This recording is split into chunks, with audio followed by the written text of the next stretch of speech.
Good afternoon, ladies and gentlemen, and welcome to another segment of Asaph Cafe. I am your host, Asaph Adonai, and we're on our Lawrence Welk set again.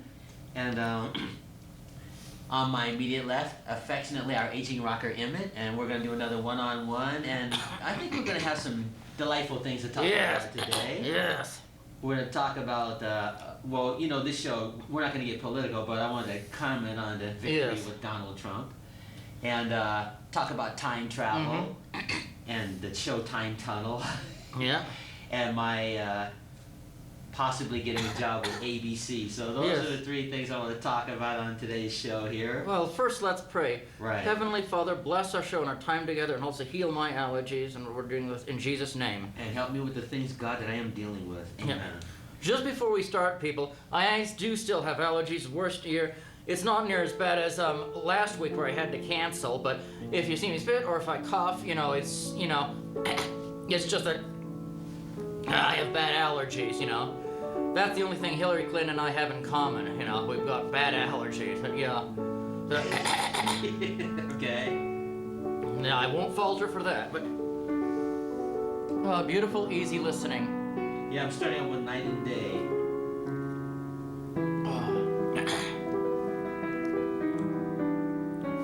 But yeah, I didn't think we'd talk about Trump, but yeah, Trump won. Congratulations to Mr. Trump and his family. I'll start talking a little bit when we finish this song.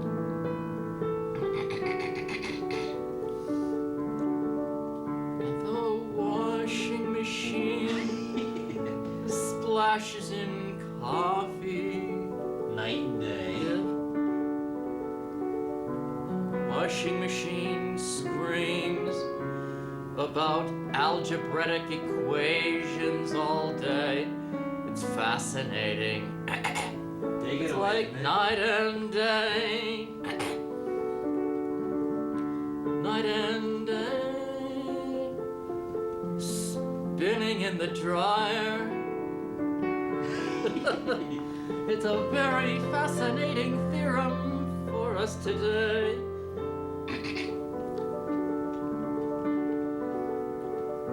Talk to the dancing washing machine. Here's the conclusion. And splash in all the coffee cups. It's fascinating. Like night and day.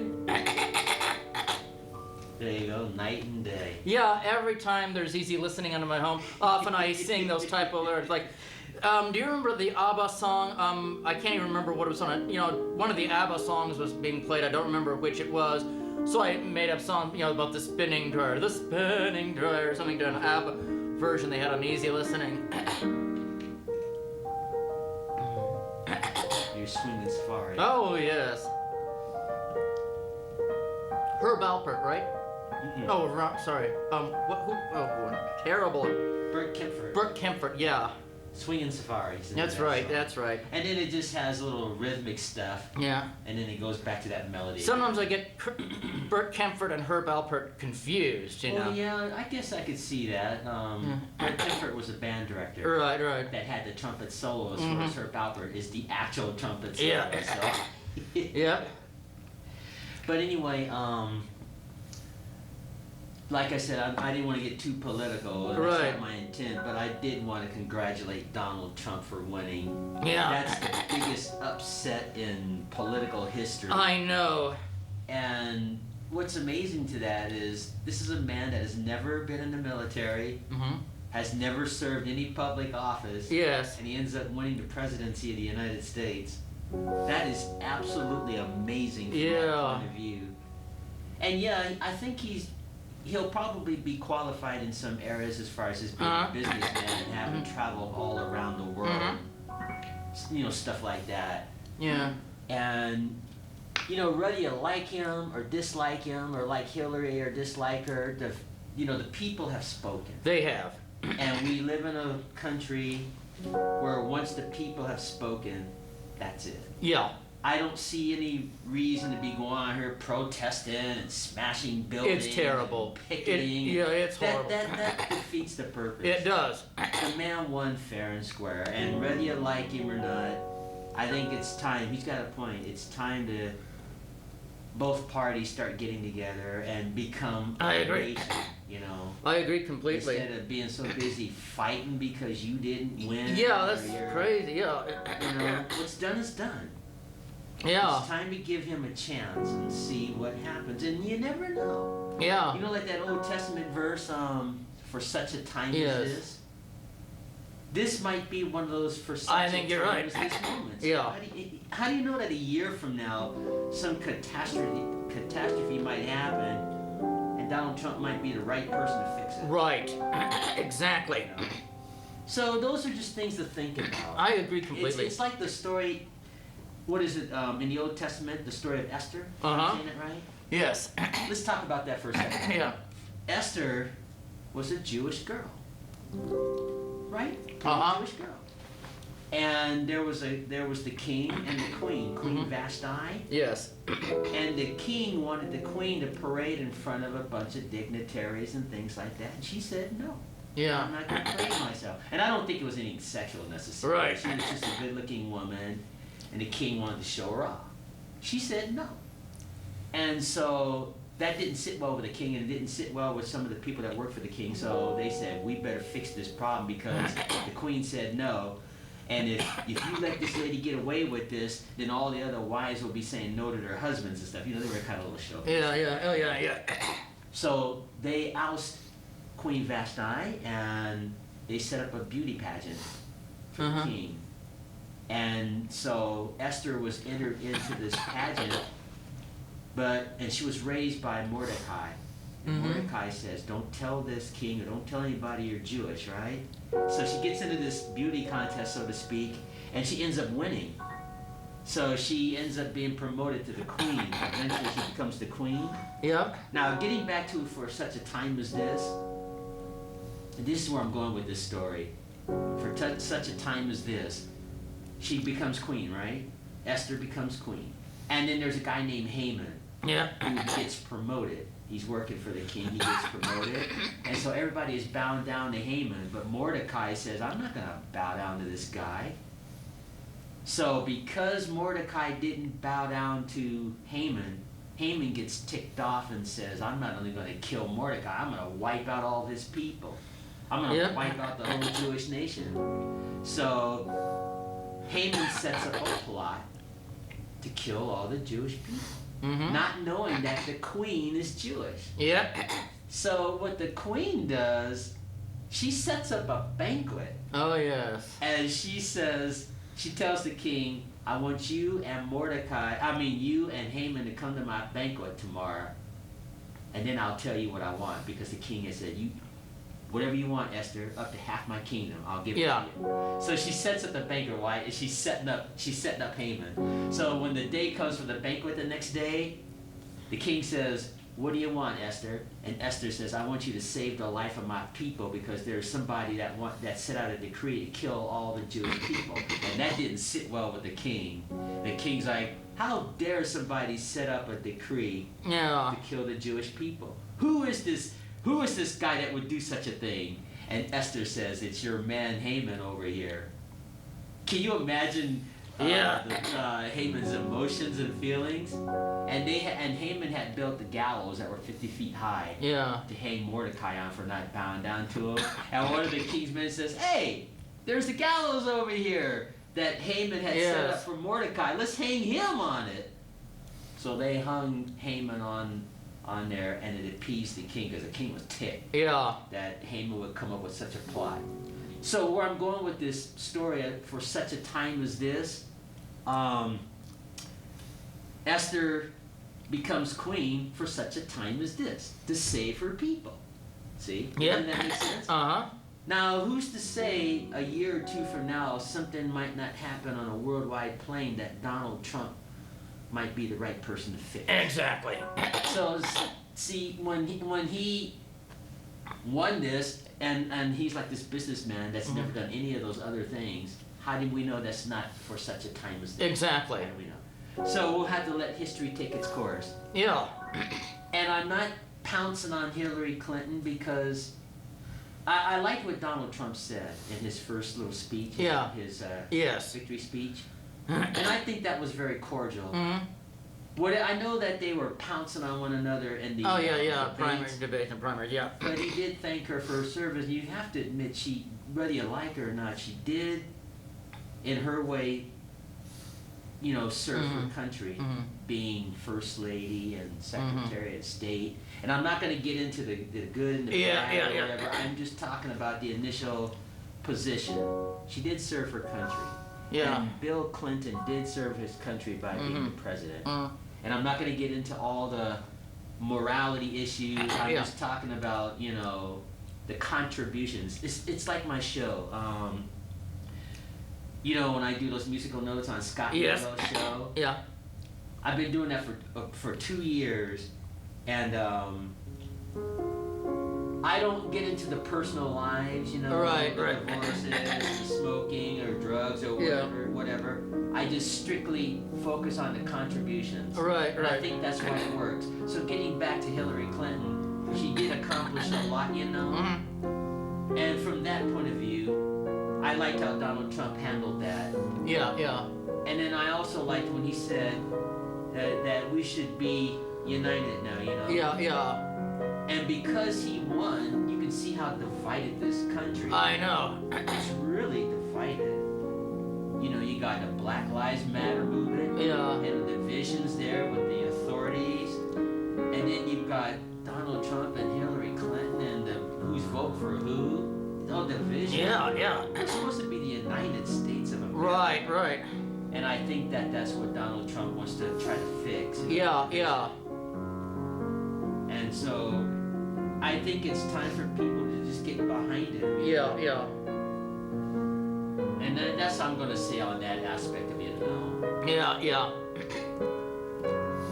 Wonder if Donald Trump likes easy listening. I wonder, wouldn't it be great if he were on this show when we're just talking about easy listening and Star Trek? That would be amazing. Well, here, let's say that, hey, Donald Trump, if you ever see this show, I'll probably send him a copy.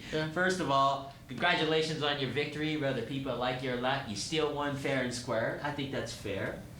The name of this show is called Asaph Cafe, where I invite a guest every week, and they just talk to me as I play the piano. So if you ever see this and you want to come on this show, you're more than welcome. Oh, man, you never know.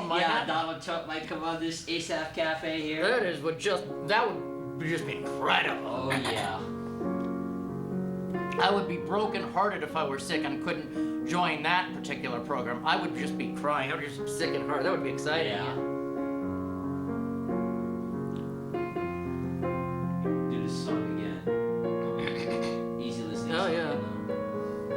Well, I know if I were president, I'd bring all my old easy listening albums and Gordon Lightfoot albums, and they'd all be played in the White House. Even, you know, just looking out at the Rosa Garden, I'd be playing Gordon Lightfoot and Neil Diamond. That would be quite an interesting presidency if there was an presidency, and I was always bringing, you know, my Gordon Lightfoot records into the Rose Garden and easy. That'd be exciting, wouldn't it?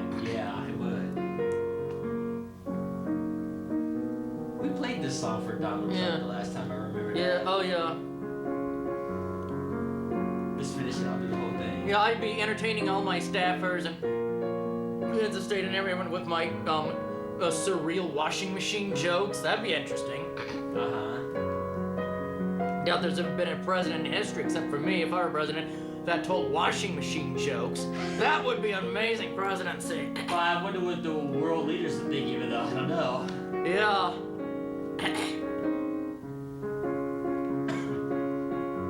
You know, if I were meeting with the G8 and I said, well, it's been a very long day with a lot of important topics, I'm going to tell us a real joke to lighten the mood, and I'll tell them about the 2 washing machines. Wouldn't that be amazing? Yeah. Oh, that would just be... Can you imagine me as president? I'd love it. You could be my vice president, or maybe... I'd take you up on that, you know? Yeah. Or you could even be the president. Would you ever like to be the president one day? No, not really. Okay. Not really. I'm not trying to dog on the office of the presidency, but that is the absolute last thing in the world I want to be as president of the country. Yeah. You know why? Not because the job is bad, but look what you have to go through to get there. Yeah, that's true. You're right on that. When I think of the days of the debates with Nixon and Kennedy, they weren't bashing their personal I know. Say, like how current people who run for office. You know, like, I don't want to pick on Mark Rubio, but come on, with the small hands. Oh, and yeah. I'm not going to go any further. Yeah, but, yeah. You know, that stuff like that. Yeah, yeah. And Mark Rubio's a fine politician. So I'm not trying to dog on him or pick on him, but I'm just using that as an illustration that all this bashing and attacking character and just talking about their mothers and Yeah, What really. does that have to do with I know. the economy? Yeah, you yeah. know? So from that point of view, I don't think I would want to run for the office. Well, that is a good point. I mean, I'm not trying to get political, but look what Donald Trump had to go through and the vicious attacks to get where he is. I probably would have folded and say, this isn't worth it. He has nerves of steel to go through. I mean, his head rolled. He went. It was unbelievable. Well, Hillary went to her fair too. You know? Oh, yeah. And so I'm not taking sides. I'm just saying that the whole concept of what people go through running for office, whether it's the presidency or governor or something, and I just from that point of view, I don't want to. That's a good point. Yeah, that's all I'm saying. And the offices and the jobs, I'm sure, are fine jobs. But you know, if I were to be president, oh God, no. Yeah. Well, have you ever noticed every president, when they come into office, their hair is usually whatever color it was, and then after 4 and 8 years, it's white because they're under so much stress. They get white hair or gray hair. It just is an exhausting job. Yeah. It's just, here's another song for you. Yeah. It's so stressful, you know. Yeah, you have nice dinners and wonderful coffee and get to sleep in the White House, but it must be one stressful job. Even Obama's hair is now gray and white, you know. Yeah, because that's the stress. You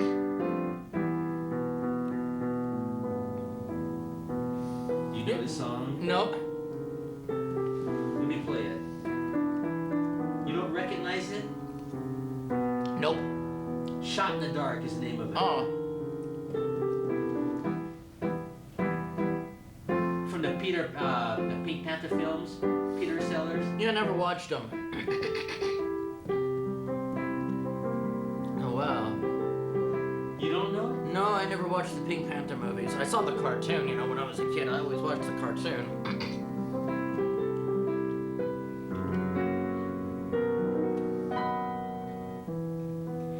Here's the conclusion. I'll do an octave higher. Yeah.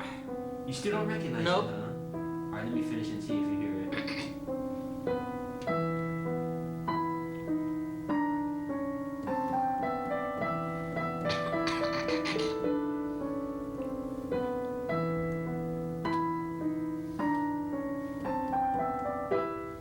And here's the conclusion.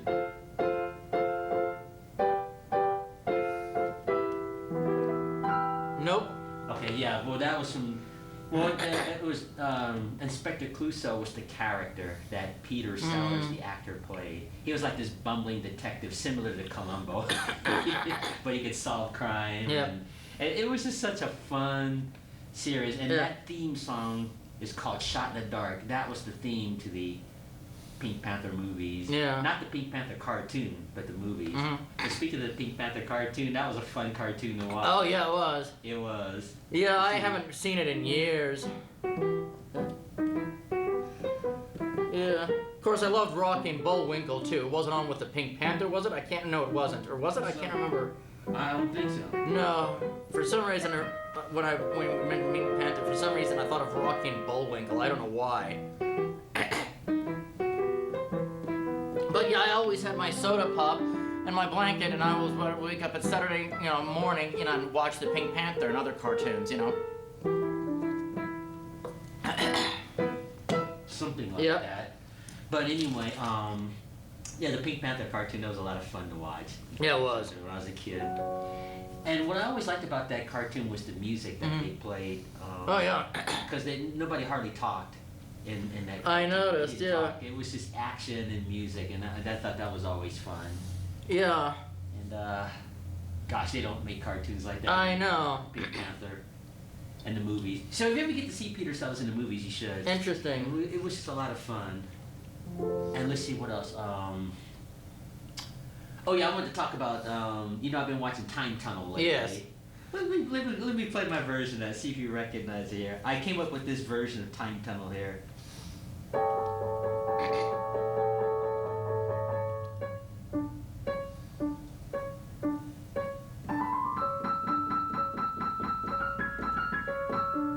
You recognize it? Yeah, you've played it, but I've never really watched the Time Tunnel. I wish they had it on earlier on Saturday so I could watch it. And here's the conclusion. Something like that. Yeah. But anyway, getting back to the Time Tunnel, like I was telling you about, they go to different points of history every week. Real history. Yeah.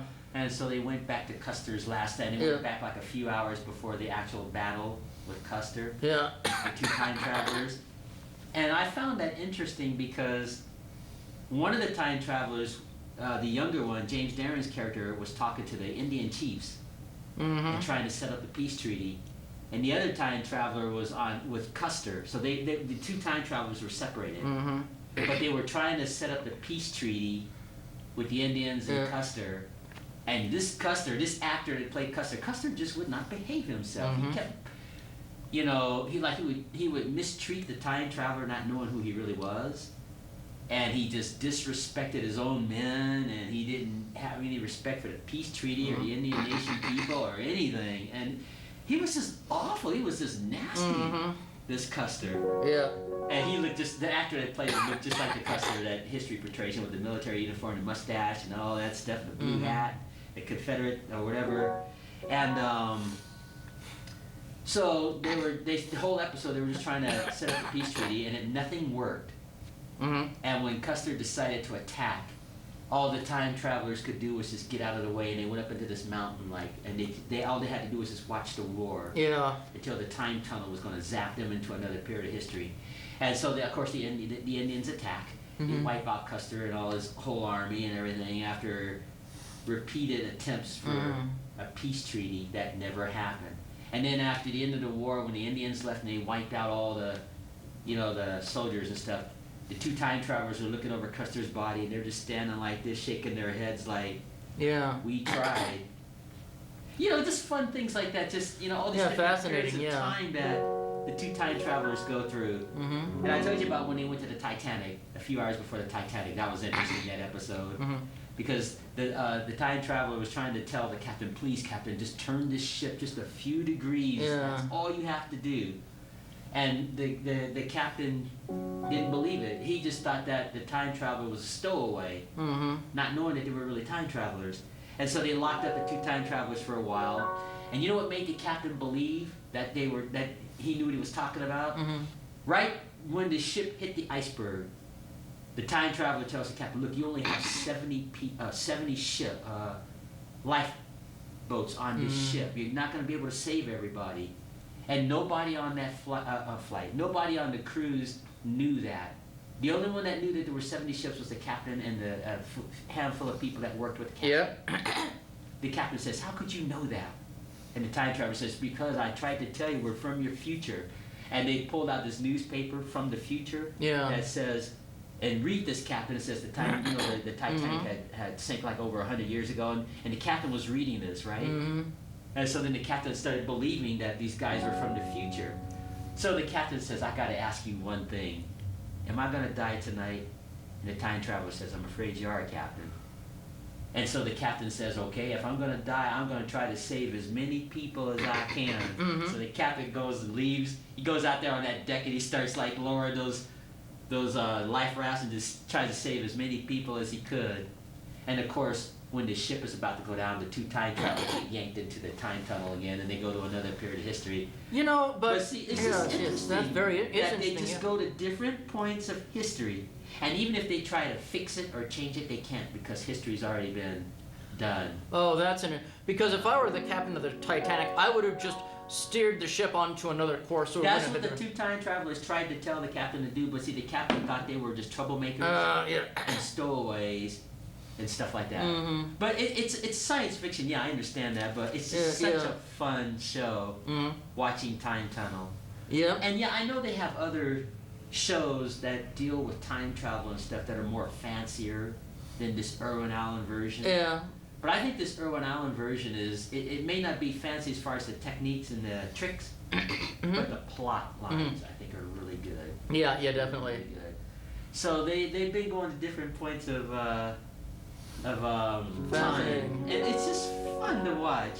Yeah. And of course, all the other Irwin Allen shows, Lost in Space, Oh yeah. Voyage to the Bottom of the Sea, and of course Land of the Giants. I've been watching that lately. You know, I used to watch Land of the Giants when I was a little boy. Yeah, and cool. that has not been on television after Yeah. all these years.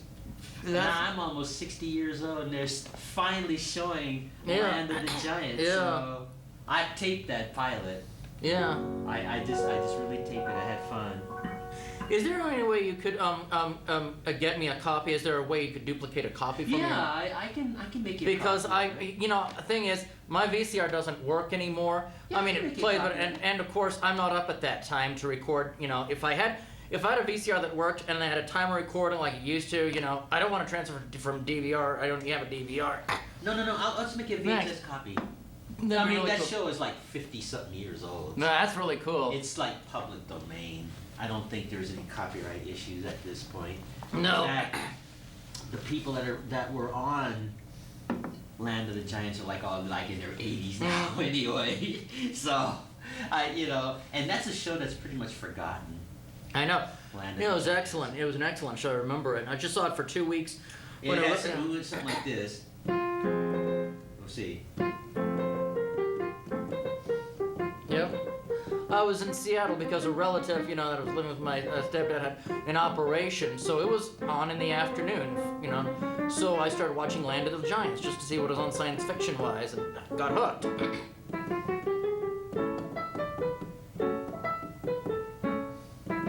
Something like. Mhm.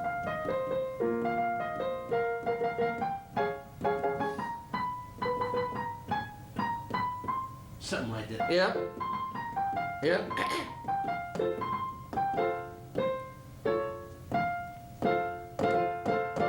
Something like that. I just made that up, that little version. So, of it.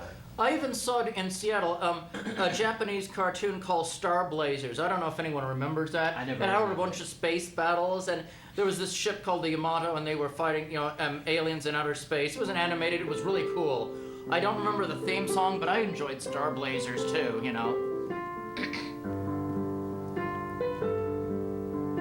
So that was cool. Yeah.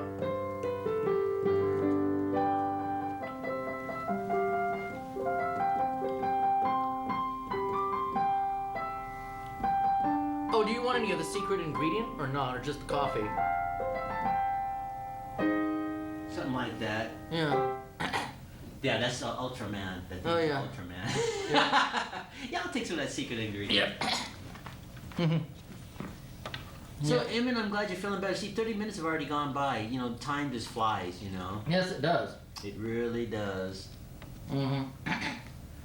But speaking of jobs, Mm-hmm. getting back to Wake Up Missoula, Yeah. I wanted to personally thank Scott Ramp and Noelle McAvoy, especially Noelle, because it was her creation and her idea, Uh-huh. Musical Notes, Mhm. about 2 years ago. She said, you've been playing, I had been playing on the show for 6 months prior, something like that. And all I did was played softly for the entire program. I didn't do any stories at that time. And Noelle came up with the idea to do a segment called Musical Notes Mhm. with Asaph. And all I get to do is just tell a story of a musician or something. And I think you've Yeah. seen some of those that I've done. Yeah. And then it evolved from musicians to actors and television Mhm. shows and movies and what have ya. And so I decided I wanted to do something different. Instead of doing reporting, instead of reporting stories of all the personal stuff and the mudslinging, Yeah. I decided I just wanted to focus strictly on the accomplishments of these Right, people right. and their contributions. And that's it. And I think that's why that works. Yeah. Because when you watch Entertainment Tonight and all the other shows, I'm not trying to dog on Yeah. them. They always pounce Oh, on yeah. horses and tickets and drunk drive, and I just don't want to do that Exactly. type of journalism. Yeah. I never watch Entertainment No. Tonight anyway. What channel is that on? I think it's on NBC, but Didn't know that. I'm just saying, Mm. if that's fine if that's what they want to do, or paparazzi or whatever. But I don't want to. I just wanted to make a fun Yeah. presentation of a person as far as like if they've got Academy Awards or what they've done, and that's the way I've kept that format all Yeah. these years. And it's winding down because I'm quitting the show on the Mhm. 18th. It's time. Noelle is leaving, and when she made the decision to leave, then I knew that was time for me. to leave. And I think Scott will take the show in another direction, which is fine. Yeah. But I've done hundreds of stories. I must have done about 300-400 stories already in the 2 years. And I just did my top 10 for 2016. My top 10 musical notes with Asaph stories. And some of my, you know what made my top 10? The Gong Show made my top 10. Wonderful. Wonderful. Yeah, I did the story on Gene the Dancing Machine. Wonderful. I don't have it memorized. I'm just going to pick a few. So that was one of my top 10 for 2016, the Gong Show, Chuck Harris. And I was thinking about you when I did that, Oh, thanks. too. And let's see, what were some of the others that made my top 10? Diana Rigg, the actress that played on The Avengers. She played Emma Pill. And I think it went something like this. Never watched The Avengers, huh?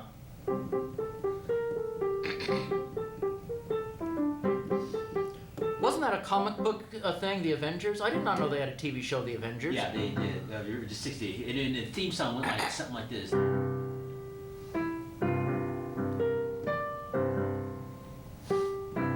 Amazing. I did not know that.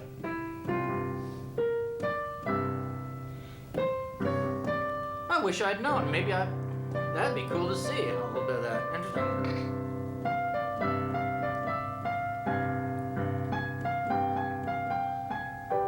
Something like that, something like this.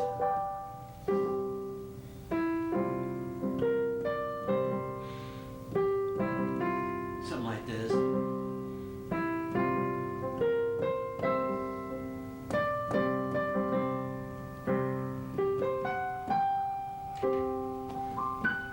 Huh. I Something forgot. like that. What was I've never read an Avengers comic. What was the Avengers? Do you know? Or? Well, I don't know about the comic version because I'm not familiar with the comic version, but there was a television series called The Avengers in the 60s with Patrick McNee. McNee, I think was his name. He played a character called John Steele, and he was like this smooth-talking detective kind of character. And Emma Pill was the one who did all the martial arts, judo kind of. She was kind of like the Bruce Lee of the pair. Yeah. This is Emma Pill. And they just kind of, it was sort of like I don't want to say parody of James Bond, but it was kind of in that genre, I would say. Oh, so it wasn't about superheroes. It wasn't the Avengers superheroes. No, the Avengers was more like I get it, different. It was like a British detective spy kind of show, if I had to describe it. Yeah, because I know in the comic books, I think they're like Yeah, they superheroes had or the something. Avengers, the Avengers. I'm not talking about the comic. Oh, I'm talking okay, about okay. the James Bondish kind of British version. of the Interesting. Avengers, if I had to describe it. And it was a fun series to watch. Huh, interesting. So anyway, that made my top 10, The Avengers. Well, actually, I didn't focus on the show. I focused on the actress, Diana Rigg, that played Mrs. Emma Pill. And then Ken Berry made my top 10. Ken Berry is one of the best dancers in Hollywood, but you wouldn't know it because of some of the characters he plays. He plays on a show called F Troop. I don't know if you remember that show. And Ken Berry's character plays this colonel or whatever, who's really a buffoon, bumbling kind of character. And he also played on Mama's Family. It went something like this.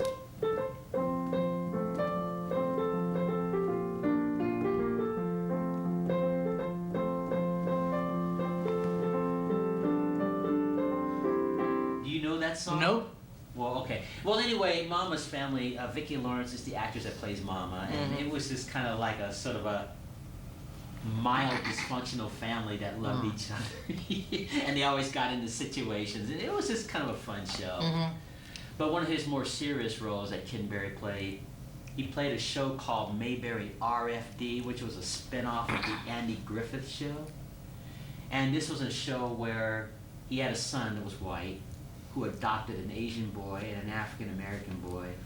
And I think that ABC was not quite ready for that kind of comedy or sitcom at that time. Yeah. Whereas today it would be more acceptable. But that's some of the shows that Ken Berry did. But he's best known for his dancing. He's a very skilled, accomplished dancer that, one of the best. If you ever get to see him, Ken Berry, he's one of the best dancers in Hollywood in the past. Huh. Really, he was very skilled. And so he made my top 10. And of course, my number one story for 2016, Barbara Bain, the actress on Space 1999. Oh, yes. She also, when she was younger, was on Mission Impossible with Peter Graves, and she was just a perfect spy. Cinnamon Carter was the character she played. So Yep. that just gives you an idea. And I submitted my top 10 musical notes stories to ABC last week, and they contacted me, and I'm gonna wait and see if maybe ABC will consider letting me do musical notes with Oh, ASAP wonderful, on yeah. one of their networks, one of their ABC channels. So Yeah. I've got some prayers going up to heaven about that. Yeah. So maybe the good Lord will open the doors. And, Yep. And what I'll do is I'm not going to change the format. I'm just going to just tell the story. I'll just do it on a Exactly. different network. That's all. It's the only difference. And I'll still be doing Asaph Cafe here. And their headquarters is in Great Falls, I believe. But they transferred my info statewide. Oh, wonderful. You know, and they sent the links. I sent them 10 links. You know, my top 10. So Yeah. you can see the actual full story.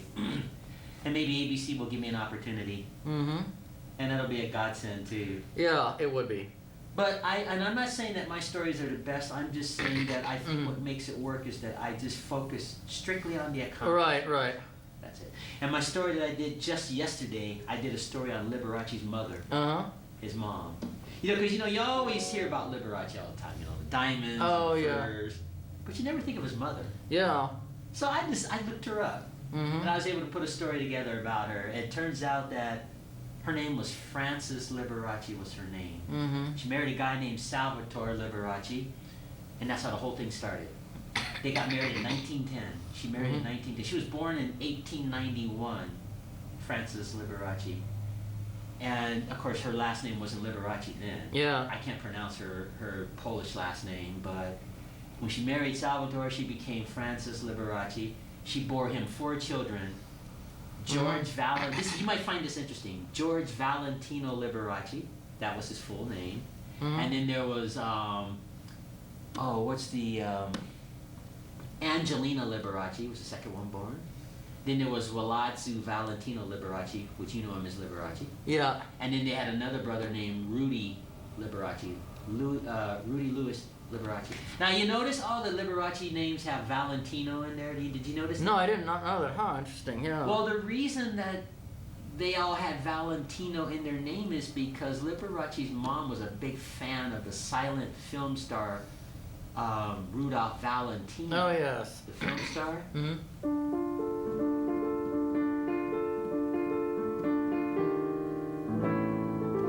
That's putting on the Ritz. Yeah, oh, yeah. Rudolph Valentino seems to be connected with that song. But anyway, Mrs. Liberace, she put Valentino in the name of all her children because she was a big fan of Rudolph Valentino, the silent film star, like Charlie Chaplin. Yeah. And so, when Liberace, as we know, the pianist, his full name was Waladzio Valentino Liberace. What he did was he took the Waladzio and the Valentino off of his name, and that's how he became known to the world as Liberace. And I find that interesting, see? Yeah. So, that's a story that, I tell those kind of stories. You notice there's no mudslinging? Yeah, yeah. And it's just fact. These facts are based on Wikipedia and the IMBD, bio page and other bio pages, and I just create these little stories based on little tidbits that I grab. So so that's why I talked about Frances Liberace yesterday, just yesterday, and my point is, it's been so much fun doing these stories. And I hope ABC will give me the opportunity to do it on their network, that's all. I can take some of my past stories and introduce them to ABC along with more current ones. Because I've got 2 years worth of stories already done. Stuff like that, so. Well, I'm glad your allergy seems to be clearing up some. Yeah, thanks for the prayer. The prayer really helps. It really does. Yeah, prayers, I don't take any credit for it, but prayer is powerful. Yeah.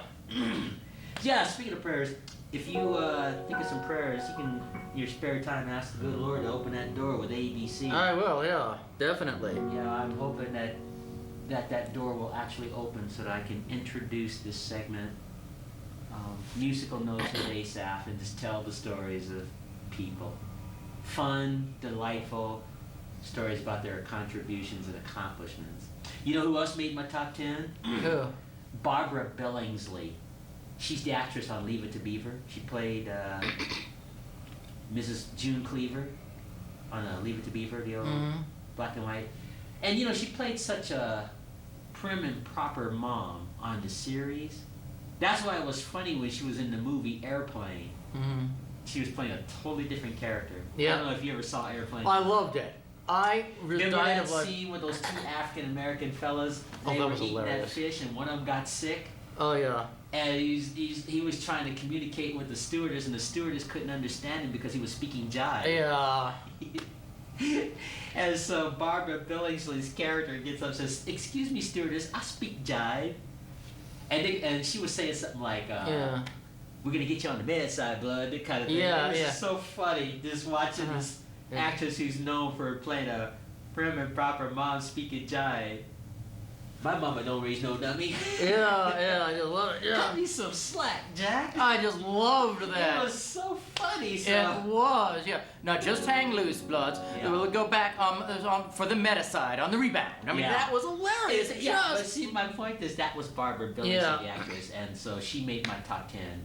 And I showed some still pictures of that scene in the movie. Oh, yeah, that was hilarious. In my story. When I first saw that, I thought I was going to die laughing. I Oh, had yeah. tears Oh. coming down my because I just did so many funny things. I thought I was going to die laughing. That is, if you've never seen Airplane and you're in the mood for comedy, Yeah. you'll die laughing. And I loved Airplane 2 as well. Yeah, I Airplane didn't 2 like it as well as the first one. Oh, yeah, They were yeah. both funny. But Yeah. Yeah, that Airplane, oh my goodness, that was so funny. And in that scene when, was it Kareem Abdul-Jabbar was the pilot? Uh-huh. And they were giving that little Oh, yeah. boy the tour in the cockpit. Yeah. And the little boy says, "You're Kareem Abdul-Jabbar, aren't you?" Yeah. And he's like, "No, I'm not. I'm Roger." Yeah. "No, you're Kareem Abdul-Jabbar." Oh, that was the one. And then the little boy's like, "My dad thinks you don't work hard enough. He thinks you're weak on your defense." I just- And while that little boy was egging him on, and while Kareem is flying his plane, he's getting ticked off at that Yeah. little kid. Mhm.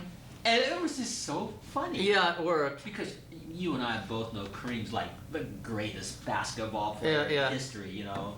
And so they had this little kid say, "My dad thinks this," and boy, and he grabbed and Oh, he grabs yeah. the little boy, "You tell your father such and such and such," and you know. Yeah. It was just funny. It was. And another scene that was funny. You know, remember that little girl? She was something like 9 Yes. years old. The stewardess walks up to her and says, "Little girl, would you like a cup of coffee?" Yeah. And the little girl says, "Yes, ma'am." So the stewardess says, "How would you like your coffee?" She says, "Black like my men." Oh, yeah. And that was so funny because I wasn't expecting I for a know. child to say something like that. So, I mean, she's a little white girl, like she like black coffee like her men. It I was mean, just yeah. so funny. Yeah. I wasn't offended by that. No. At all. I just thought that was so amusing. Yeah. But like you know, when I first saw that film, I thought my sides were hurting. Same I was here. laughing so Yeah. much. Watch our time, you know. And there was Well, nothing that's- politically correct about that movie. That's No, what that worked. movie was just funny, just It straight was up funny. funny. Yeah. And Oh man. but yeah, I've got that movie at home too. Oh, wonderful. So So you didn't like Airplane 2? Too I much? liked it. Yeah. I just didn't think it was quite as funny. No, it wasn't. as the No, it's first. very hard, to make a sequel as funny. But I thought it was still very funny. No, Yeah. I agree with you. It was. You know. So. I think one of my favorite scenes in that movie was something I could relate to. And when I first saw that, because I was watching Siskel and Ebert, and they were showing some clips, and I about died laughing because I could relate to that. Do you remember when they were about slightly off course, and the stewardess was saying this, and someone stood up and asked, "Are you really telling us everything?" And she said, "No, we're all also out of coffee." And then the whole place erupted in a riot, and we don't have anything to worry about. And I would have erupted in a riot too if I had no coffee, because I love coffee. Yeah. I could relate to Yeah, that. I'm drinking a frappuccino right now. They call it. I mean, if we were out of coffee on a plane, I'd be on a long voyage. I'd be freaking out too, Yeah.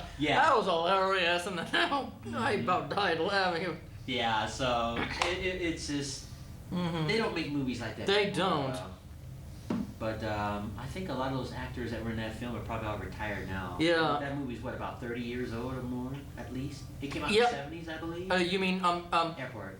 Airplane came out in I mean airplane, not airport. Airplane. That's it. Airplane came out around 1980, and Yeah. I'm thinking Airplane 2 came out around 1983 or 84. I can't remember. Oh yeah, I'm watching our time because we're almost out of time. Yeah. It went by so quick. Yeah, but no, yeah, that airplane, that was such a funny movie. Yeah.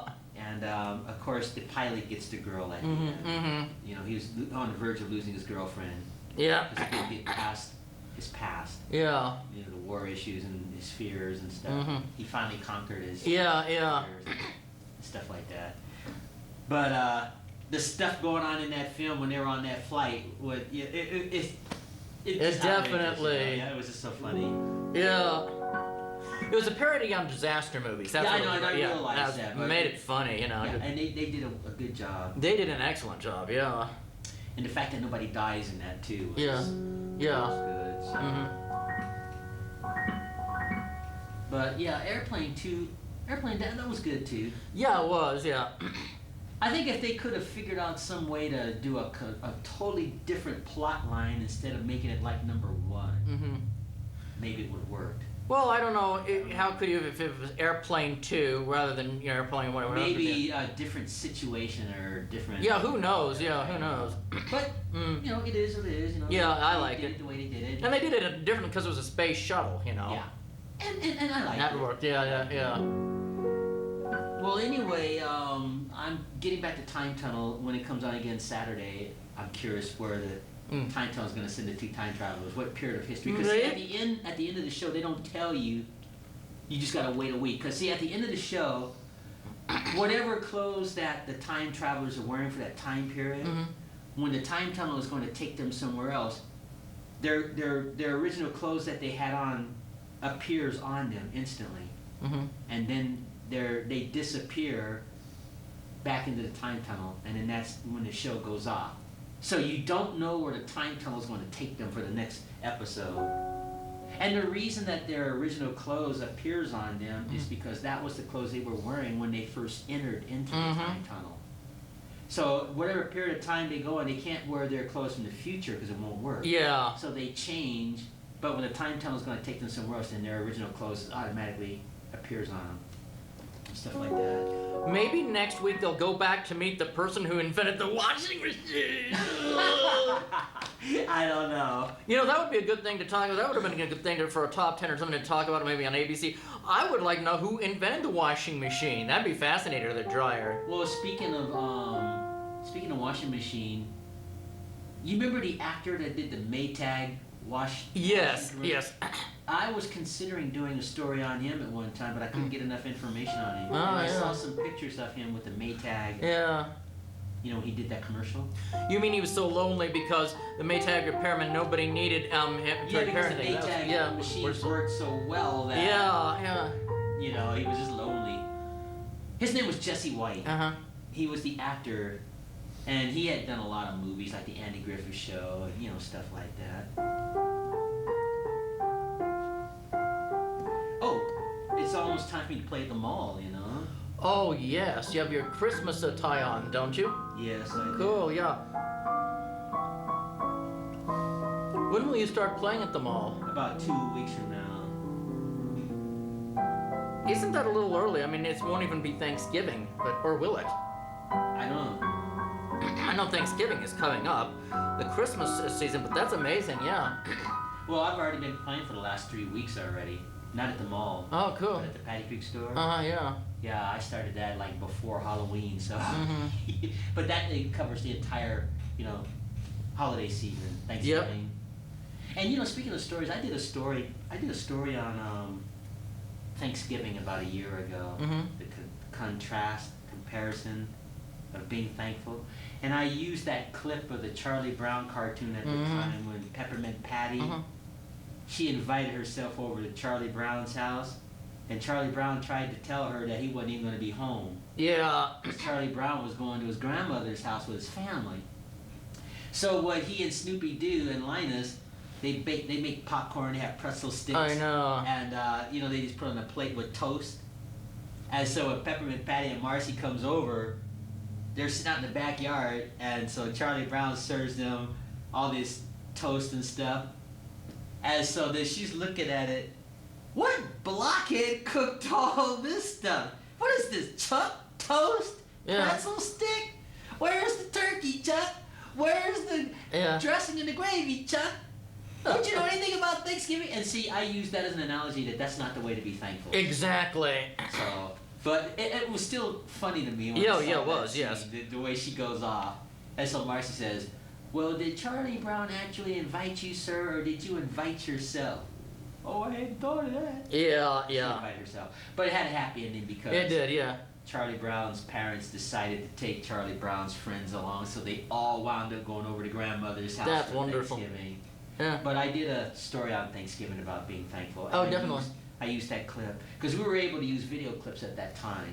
Yeah. So when I did my top 10, I had all the, the stories with the video clips to make it more interesting, especially presenting it to ABC. So you never know.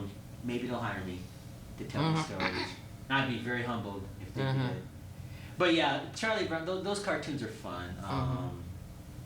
All the Charlie Brown cartoons, and of course the Christmas one is the best one. It stood the test of time. And I like how they put the biblical account. Oh, that was wonderful. I was looking at some documentaries on Charles Schultz, the creator of Peanuts. He's the one that decided to put the biblical account in his cartoon instead of that Frosty and Rudolph. Not that I have anything against that. And he had to defend that. He got so much heat from advisors and stuff. Oh, you can't put that biblical account in there.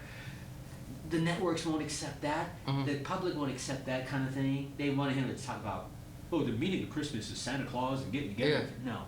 He put Luke chapter That's 2, wonderful. the King James, and when Linus got on that stage, because it says Charlie Brown was frustrated, because he didn't know what the meaning of Christmas was. Is there anybody who knows what Christmas is really about? And Linus says, I can tell you, Charlie Brown. Lights, please. Yeah. And there they were, shepherds abiding in the fields, keeping flock by night. And lo, the angel of the Lord appeared and said, I bring you tidings of great joy, for unto you is born this day in the city of David a Savior, which is Christ the Lord. Isn't that cool? Yeah. Well, I don't know. I don't have that memorized. I'm just paraphrasing. Yeah, I know. You got the idea. But the point is that Schultz put that in the cartoon. That wound up being his #1 cartoon? Yep. In fact, when they first, according to the documentary, when they first introduced that cartoon with that biblical account, it was #1. So I just think that's pretty cool. So we got about 3 or 4 minutes left. Any final words you want to say? Oh, a surreal joke. There were these 2 washing machines. I've told this one, and they saw a hat in their way. One said to the other, is that in your way? And the other said, no, it's in your way, and it's blocking my view. And on that note, I am Asaph Adonai, and I like the topics we talked about. I did. They were fun. Yeah. Airport. That was Airplane, fun. yeah. I'm Airplane, sorry, yeah. Airplane. That's all right. I keep saying airport because there's a serious movie called Airport. Oh, there was, huh? Yeah. Airplane, the comedy, and my top 10, and stuff like that. Donald Trump's victory. Yeah. And Time Tunnel. I'm just really getting a kick out of watching Time Tunnel. Yeah. It's just so fun. I feel blessed having you here and doing this. Just having fun. Anyway, ladies and gentlemen, this is Asaph Cafe, and the premise of this show, every week I invite a guest, and they talk to me as I play the piano. So, on my left, affectionately, our aging rocker, Emmet. And thanks for being part of this today. Thanks for some of the secret ingredients. I'll probably have some more when we sign off. Yep, here. definitely. And I'm glad you're feeling better. Yeah, definitely. And if I get that job with ABC, I'll let you know. Thanks. I'll let you know.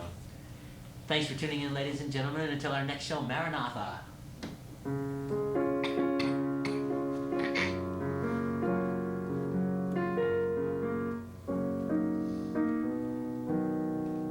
I always freeze on that chord. Yep. I do that on Scott's show, too. Yep. Freeze on that. Yep. So, like I said, I got prayers going up to heaven that God will give me that job with ABC. So we'll see. Yep. Make yourself at home and I'll sign us off. All right.